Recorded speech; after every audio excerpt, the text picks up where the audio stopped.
in your notes to day 4, please?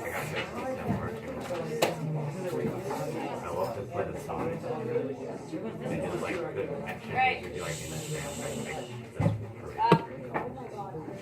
Day 4. Alright, so on day 4 we're going to be talking about something new called an inscribed angle. Up to this point, the only angle we have really been talking about is that central angle, which looks like this, if you recall, right? The vertex is at the center. What's the relationship between the angle and the arc for a central angle? It should be the same, they're congruent, right? We're going to be talking about a different type of angle. It's going to have a different type of relationship with the arc in this situation. And so an inscribed angle, well, I'll draw it after I define it. We talked about intercepted arc briefly last time. I'm going to define it more specifically here. And then that concept, we have a bunch more theorems and corollaries. Again, they're reset with a number. They don't have an official name. But an inscribed angle is an angle whose vertex is on a circle.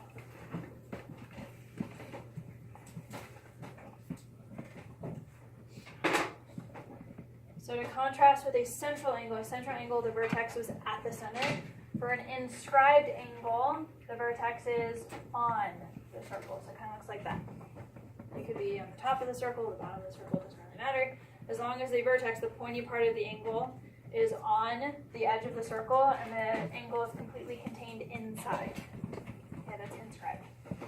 Intercepted arc, we talked about that briefly before when that word kind of came up when we were talking about chords. But more specifically, if you want to define that, an intercepted arc is an arc between the endpoints of an angle, or you could also say the endpoints of a chord, since that's where we kind of saw it last lesson. So if you have an angle or you have a chord, the two endpoints, right, of whether it's a line drawn, so it's a chord, or sorry, a segment drawn, so it's a chord, or an angle, this little section here, that's what we refer to as the intercepted arc. So you're created by either the angle or the chord, depending on what you're drawing. That's what you would call the intercepted arc. Now we're going to be learning about two theorems. The theorems are the same idea, same concept. They just apply to two different pictures, really. And then theorem 1 has 3 corollaries, which are like bullet points coming off of the theorem. They work along with the theorem, but they're for different kinds of contexts. So we're going to talk about those. This is just like last lesson. In and of themselves, these ideas are not difficult to use. There's just several of them, so you have to make sure you remember all the information. So first of all, the measure of an inscribed angle is half the measure of the intercepted arc.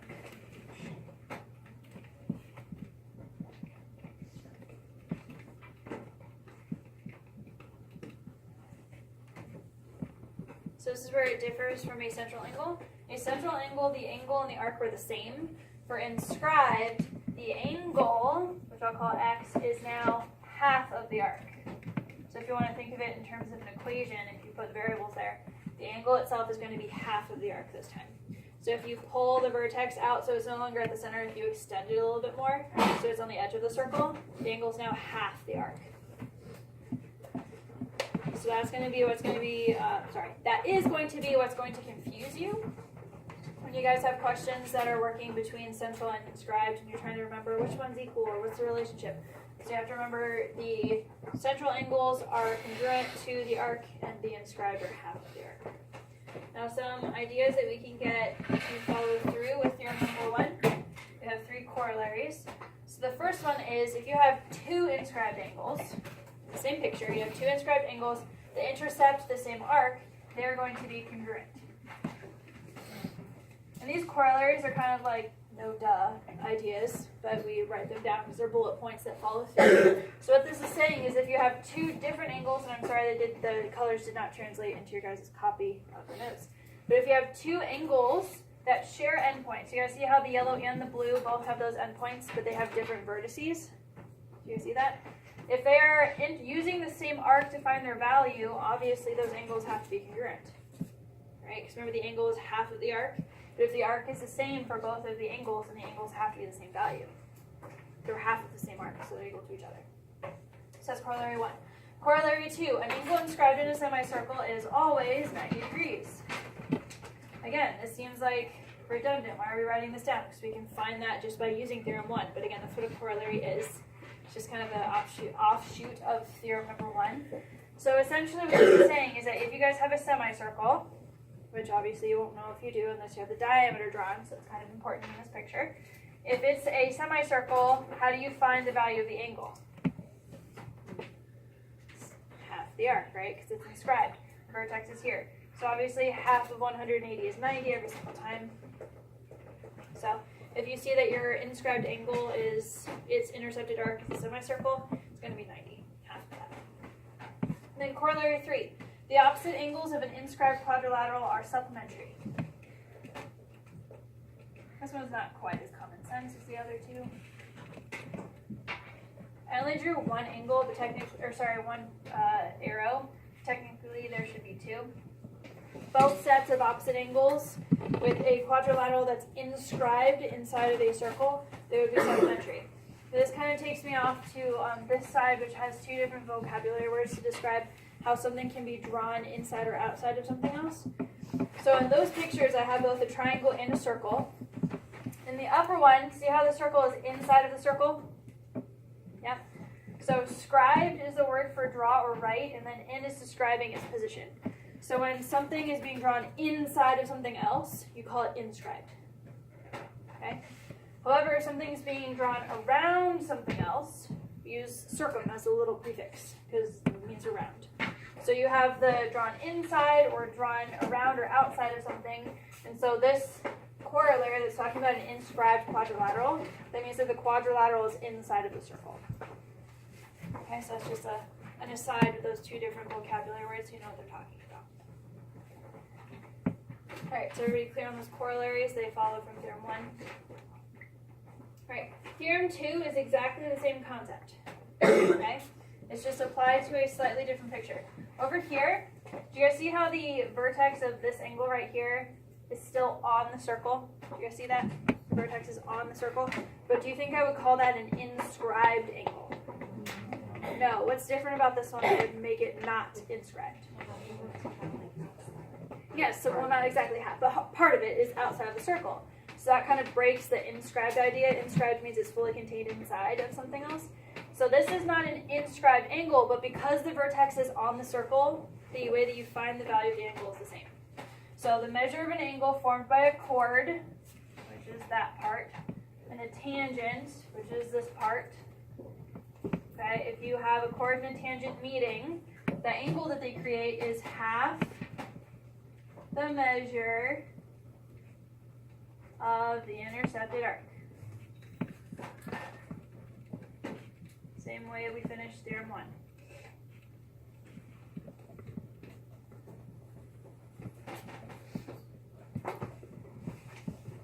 Okay, so the way that you work with those situations is exactly the same, they just look different.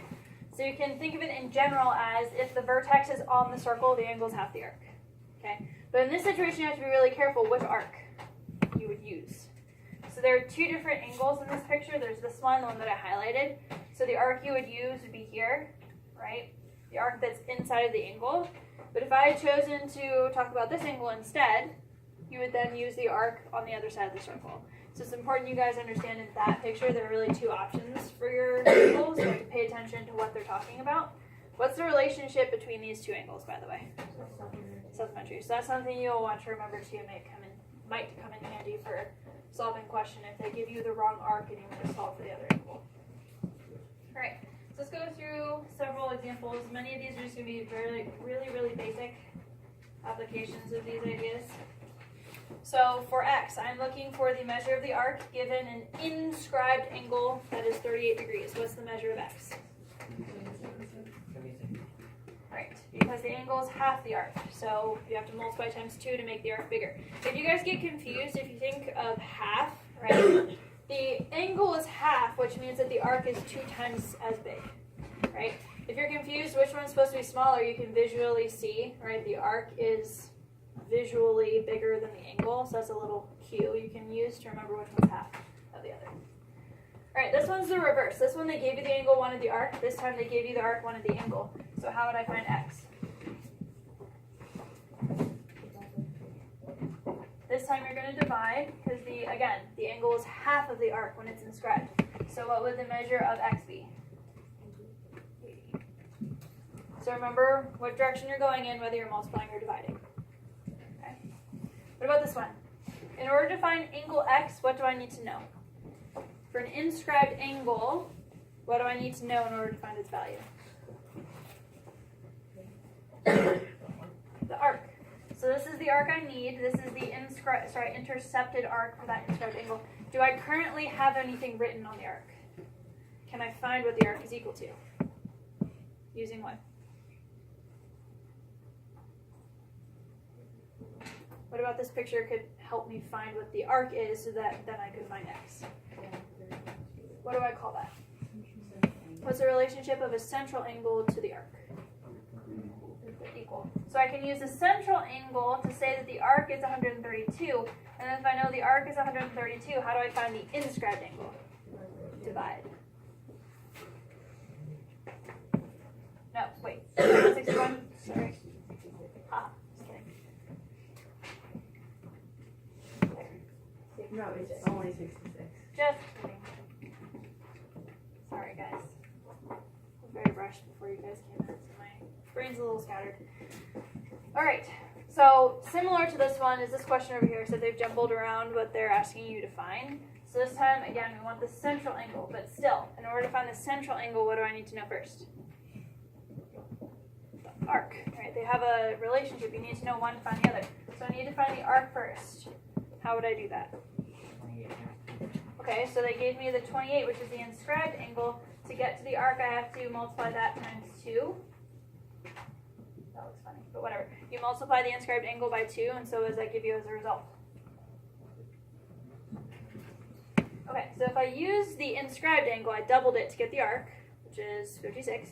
How would I then solve for x? What kind of angle is x? That one's central. So the central angle is equal. So that one would just be 56. So you have to really be careful whether you're being given inscribed or central and how you're using that in the question. You could be using both at different times within the question.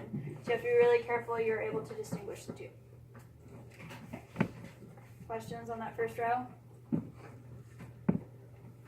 Okay, what would I do for this next question? Which one of our rules, maybe, in the boxes above, might I use? Corollary, third one? Yeah, corollary 3 is most appropriate for this. This four-sided figure, this quadrilateral, is inscribed, is fully contained inside of the circle. So what do I know about these opposite angles? They're supplementary. So you can add them together. Where did I write that in? You add them together and set equal to 180.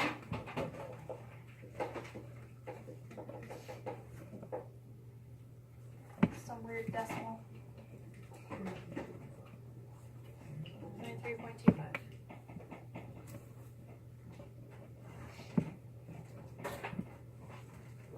Okay. So that's using corollary 3 from the chart we have above. Alright, what concept would I use for the next one? Corollary 1. So you guys see how these two angles are both using the exact same arc? You guys see that? Bless you. So both of those angles are going to the same intercepted arc. Let's find one of them. So how would I find the value of x? If the arc is 110, what would the value of x be? Nope. If you're going backwards, the angle is smaller than the arc. You can see that visually. So to go backwards to get the angle, you divide. So x is 55, so then what would y be?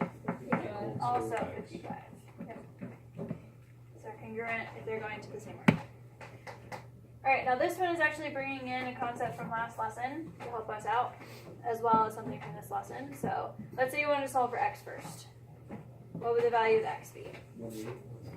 How do you know that that's 180? Because the inscribed angle is 90, and so the arc is 180 because the angle has to be half of that. So if it's 90, that's half of 180. Okay, so we have that. That is corollary 2, but you can also just solve for it using theorem 1. Now, what from last lesson would I bring in to help us for the rest of the question? No. 45, 45, 90 is not going to help us find an arc. Yes? Okay, if 2 chords are equal, then 2 arcs are equal. So both of those segments would be considered y, and so then how would I solve? Do 360 minus x, Which is 180. 180, and then I can do 180 and divide by 2. Yeah, so you have the rest of the half of the circle, which is 180. So 2 y's together should equal 180. So if you split that in half, y is 90. So you can see ideas from lesson 1, lesson 2, lesson 3 all coming together in the same question to help you solve. So you can't forget anything from previous lessons, so you know how to apply those when they pop up. Alright, now this is an example of theorem 2. Alright, here's the angle. Here's the arc that I want. So they conveniently gave me the arc that I was interested in. Sometimes they're mean and give you the other one. You gotta solve it a little differently. But for this one, how would I solve for x? Yep, it's the same thing. If your vertex of the angle is, or the vertex of your angle is on the circle, you just divide by 2. So 172 divided by 2, 86. Okay? Turn to the next page, we'll keep practicing.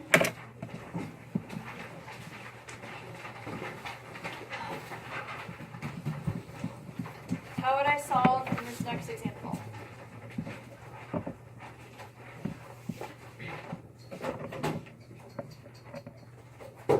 Yes? 2x plus 11 equals 4. So you think that they're equal to each other? Why would those two be equal?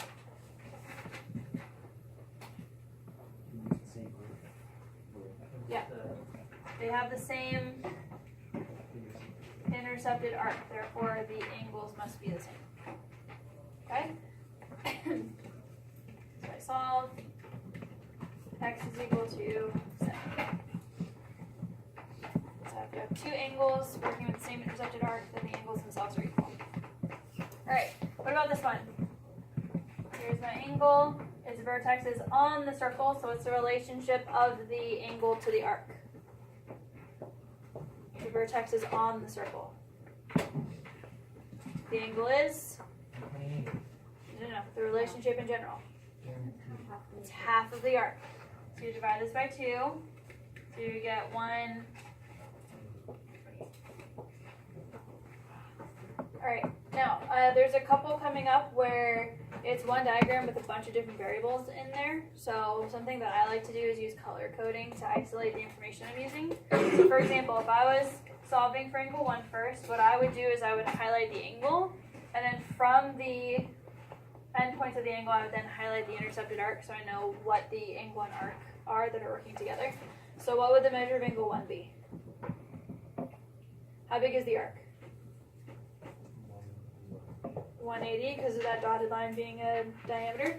So if the arc is 180, then how much is 1? Angle 1? 90. That's either just using theorem 1 straightforward or using corollary 2. Sorry. Yes, corollary 2. Alright, then I'm going to skip to finding angle 3. You can skip around sometimes. You can find a different variable instead of doing them in order. What would the measure of angle 3 be? 90 also. There are 2 ways to do this. You can tell me one way that I know that angle 3 is 90. Corollary.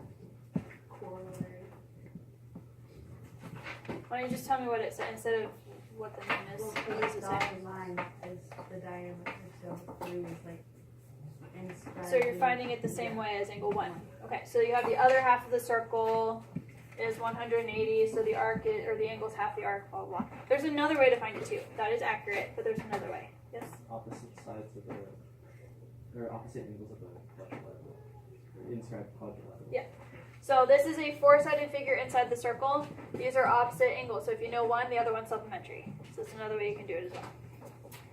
All right, why don't I go on to maybe finding angle 4 next.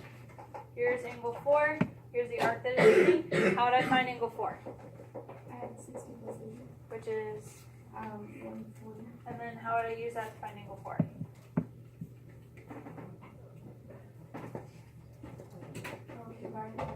Divide by 2. So the arc, the intercepted arc is 140. The angle should be half of that since it's inscribed. So angle 4 is going to be 70. And then 2 ways to find angle 2. What's one way that you could find angle 2? It would be supplementary to angle 4. What's another way that you could find angle 2? It's another way. 180 minus 140. 180, nope. Say one more time. So we do like 180 minus 80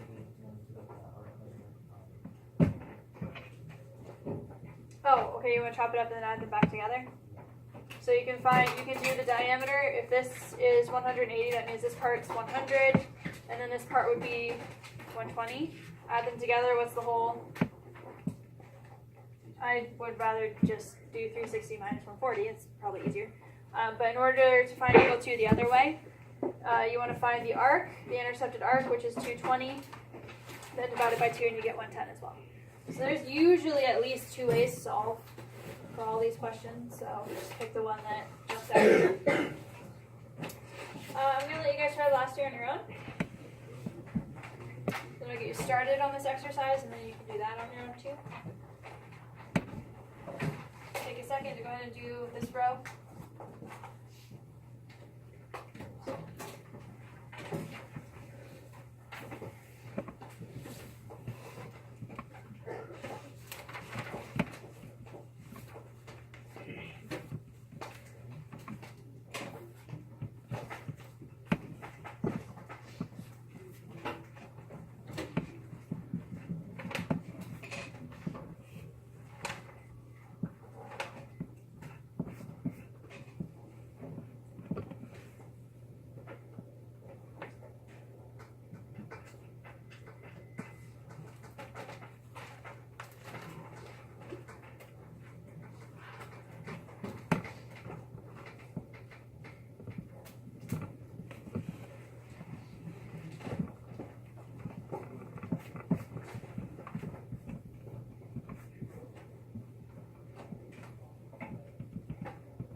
Share what they got on the far left. Number 5, there are 2 ways to do that. You could say that all 4 of the angles add up to 360, or you could just say that the opposite ones are supplementary. What about over here? Anybody get those? Which say? Oh, A is 120. And B is 150. Yeah. B is 60. No, 60. It is correct that A is 120, right? Because this is twice, right? What's B? 75. Oh. Because the arc that is the intercepted arc for angle B is not only A, it's A plus the extra 30. So the arc is 150, but because this is inscribed, it should be half of that. B is half of. B is the angle, it's half of 150, 75. You have to know whether the variable is referring to the arc or the angle, which one's half, which one's not. Alright, what about angle 1 over here? 116. And there are 2 ways to do that as well. You could use the 128 to find this angle and then do linear pair. Or you could do 360 minus the 128 to get the angle that you actually need to find angle 1 directly and then do half of that. So two different ways of thinking. Alright, I just want to show you for this next one, I'll let you guys do the majority of it on your own, but I'm going to show you again why color coding can really be helpful, especially when you have more and more variables and lines in the same picture. So like for this one, I have 5 different variables that I'm looking for. So the way that I color code can be helpful, you don't have to, but a lot of people like to use that to isolate. So let's say for instance I was trying to find angle B, right? If you want to isolate the information that you're working with, you can highlight the angle you're looking for, which is B, and then highlight its intercepted arc. So now all that I'm focusing on is this arc and that angle. What's the relationship between this arc and this angle? It's half. So to find B, it would be half of 110, which is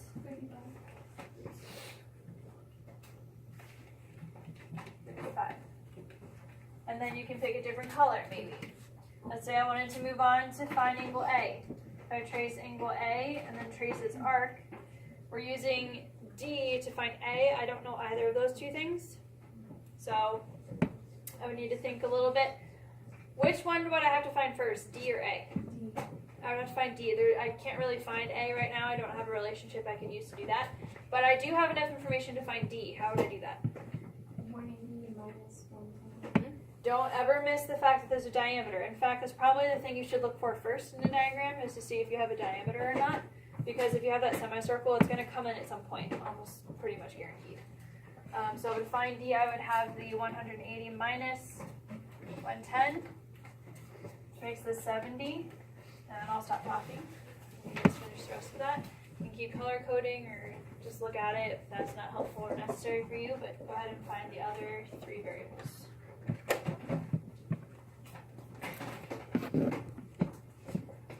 Alright, who can tell me what the value of the A is? 35. Where we left off with the arc D, you would divide that by 2 to find A. What about C? 52. How did you get that? 180 minus 76 is 104, which is the arc angle. Yep. And then you divide 104 by 2. Mm-hmm. And then lastly, what about E? What is it? 38.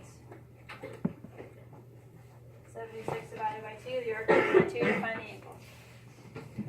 Alright, so again, you can use your highlighting or not, whatever. Just remember that the inscribed angle is half of the arc. You have to remember that relationship. Alright, this entire section you'll be doing individually. Some of the things you're being asked to find, you will need to draw something into the diagram before you can actually find it. So I'll give you guys a couple minutes to go through this. The only numbers you have is that this is 120, this is 70, don't miss the fact that there's a diameter, and then there are a bunch of angles and arcs that I would like you to find.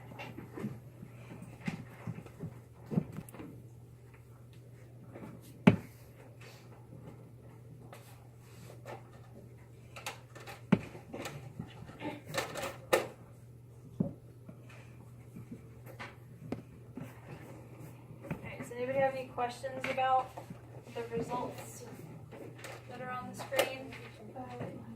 Unless you're QM. This one? Yeah. Okay, did you draw it? Yeah. So QMP was not in the picture originally, so you have to actually draw it. I'm looking for this right here. We previously found PQ is 6. Did you find that correctly? Yeah. Okay, so what's the relationship between this angle and that arc? They're equal. This is a central angle. You have to be able to differentiate between the central angles and the inscribed. If it's coming from the center, it's equal to the arc. If it's coming from the edge of the circle, that's when it's half. We have 2 different angles now. You have to be able to distinguish between the 2. Same kind of thing was happening for this one that was central. Okay, so just be really, really careful. I had another really good question where somebody asked me what direction to go in for these arcs. You guys remember the difference between when there's 2 letters and when there's 3 letters? When there are only 2 letters, what kind of arc is that? Minor. And when there are 3 letters, that's major. So that's a good question because you need to be able to know the difference between when it's small, so you can tell what direction to go in. And when it's the bigger one, you go from O through Q and then to N. That's how you figure out what arc you're looking for. Okay, any other questions on this section? Okay, let's take a look at the proof on the next page.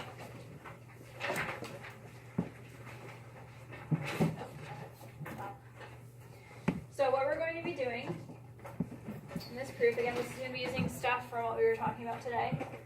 We're going to refer to the diagram. It says write a paragraph proof. That's wrong. We're going to do a 2-column proof. All right. So what we know right now is that we have circle C. We know that FG is congruent to GE. This is what we know so far. We're going to try to prove that the entire triangle is isosceles. Now, there's a hint, and in a lot of these circle proofs, you guys have to draw extra stuff. Remember the proof we did? I can't remember if it was last class or the class before. We have to draw the radii and then draw an extra line, so we have triangles. That's often what you have to do in circle proofs, is draw extra stuff in there, okay? So what do you think that additional segment would be that I would draw? That would help us work with other stuff that we might already know. Not necessarily about circles exclusively, but just other stuff that we know. Maybe about triangles. Yes. This is that other segment that we're going to draw. And what's special about that? It makes it a right triangle. Yes. This is an altitude. Right? We're going to make it perpendicular. So what we're going to do now is we're going to take a look at what's going. Oops. Well, this side. Okay. Since I dropped that altitude down, and it's an altitude, but it also has a special name in this triangle in particular because this has been bisected. But, well, yes. But do you remember what else we call something that comes from a vertex to intersect with the midpoint of the opposite side? Median. Not only is it an altitude, it's also a median. So that's going to be helpful in a second. But what I'm going to say right now is I'm going to talk about angle DGF. So you could write this proof in a lot of different orders and ways, but I'm going to start here. So what do I know about angle DGF when I draw that altitude or median? So I'm just going to go straight for the 90 degrees because median doesn't fiddle with that kind of stuff. So what do I know about the fact that how did I know that it was 90 degrees? There's another way that you could say this besides using median or altitude, using the circle, the fact that it's a circle. No, tangent is perpendicular when it's a radius, a radius in a tangent meeting. Look more carefully at the picture.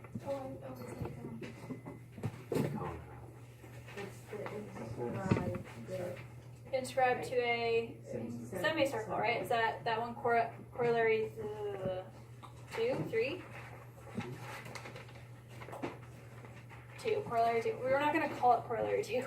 We're going to say an inscribed angle to a semicircle equals 90 degrees. Now there is a version, obviously you can go on and say, median, altitude, blah, blah, blah. This is more straightforward because we're trying to focus more on the circle stuff and kind of using other information from past units only if absolutely necessary. So because we knew that this was an angle that was inscribed in a semicircle, that makes it 90 degrees. Okay, what else? Okay. DGE is also 90 degrees. Now how could I reason that out? Okay, so we call that the linear pair postulate. Before we have been saying definition of linear pair, it's really better to say linear pair postulate. Awesome. Okay. Now, I want to remind you before we keep going that our goal is to prove that this is an isosceles triangle. Just going to remind you that. Okay. Now what? Yes?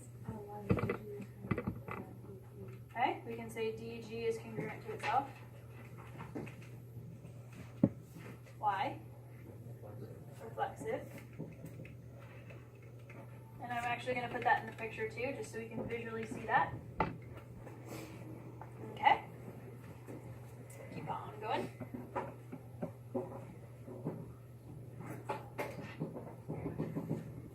Yes?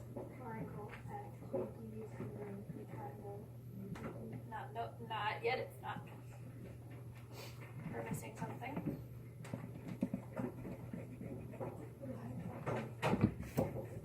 enough information to say that the hypothenuse are congruent. But there is something missing from the proof before we can say that the triangles are congruent. But why were you going to say that they were congruent? Okay, I don't have that in the proof. I don't have that in the proof right now. I don't have side angle side.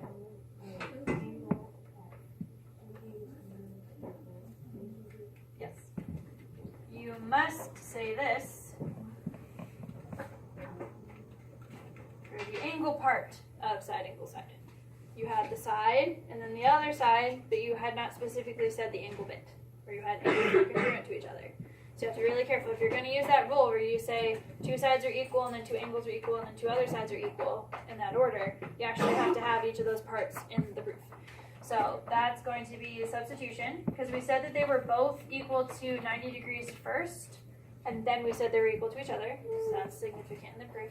And then we can go on to what you can see in the picture right there. We have two congruent triangles. So I have first triangle is congruent to second triangle by side angle side. Now we have what we need, say side angle side for each triangle. Then what? Remember, ultimate goal, prove that this is an isosceles. Yes, Brody? DF is congruent to DE. Why?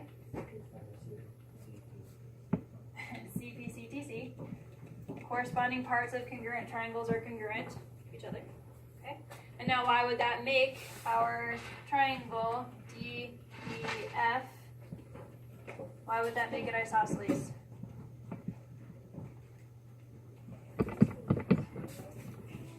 What could I say?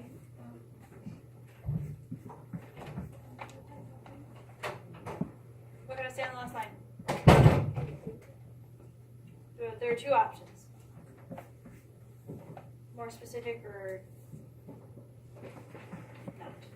Actually, that's not a good way to describe it. What is your instinct to write here on this last line? Definition of isosceles triangle. What is the definition of isosceles triangle? No, that's not the definition of isosceles triangle.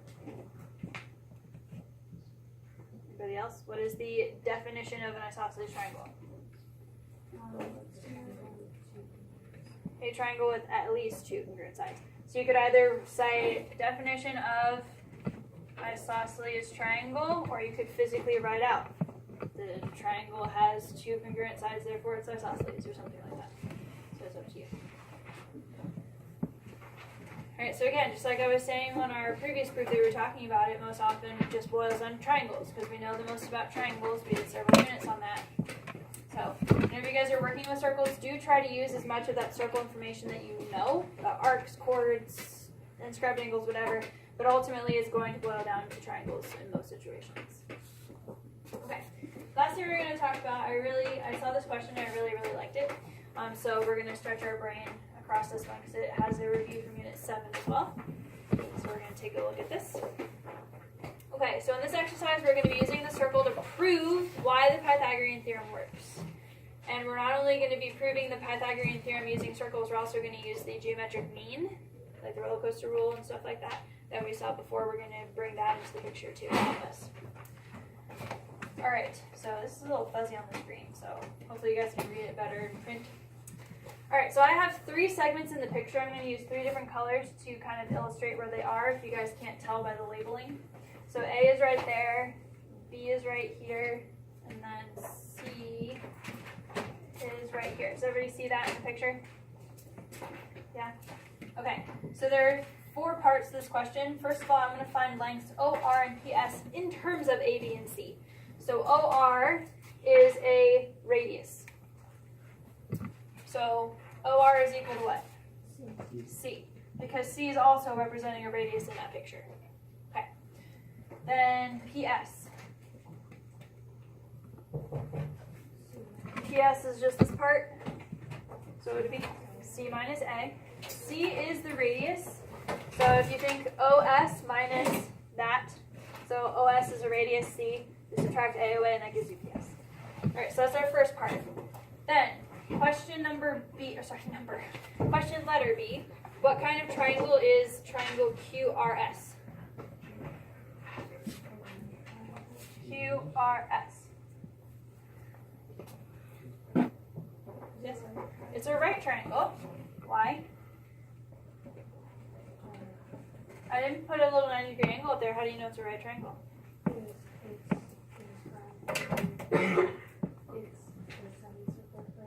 Yeah, it's corollary to, I believe. This is a semicircle.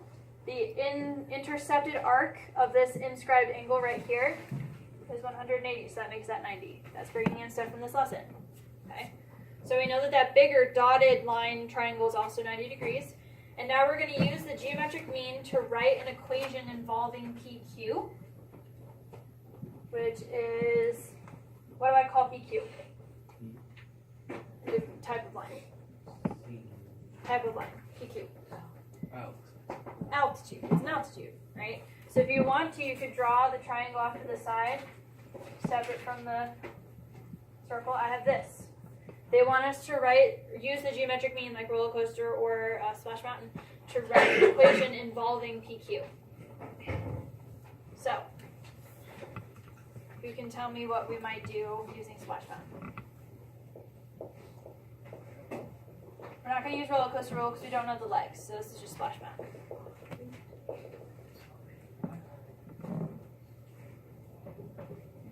Think back, using Splash Mountain. Okay. PS over PQ.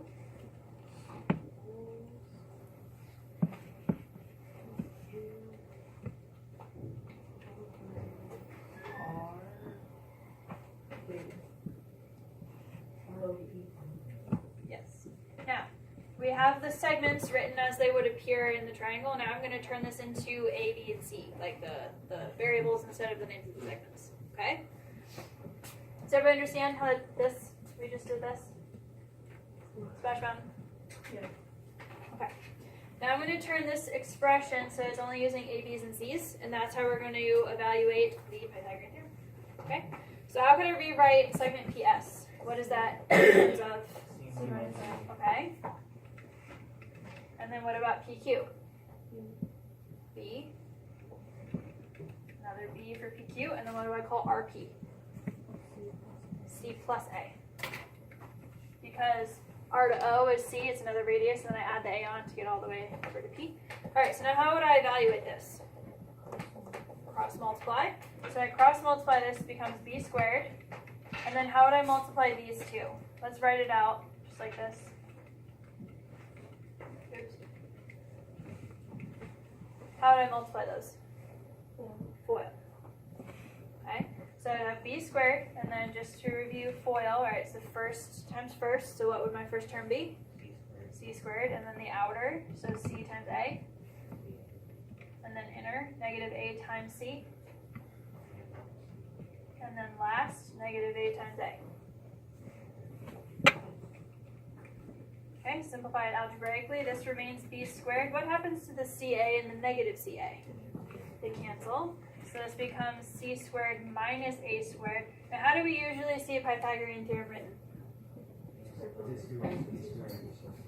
Okay, so what if I add the A squared this way so that C squared is by itself? Yeah? That gets me A squared plus B squared equals C squared. We derived the Pythagorean theorem.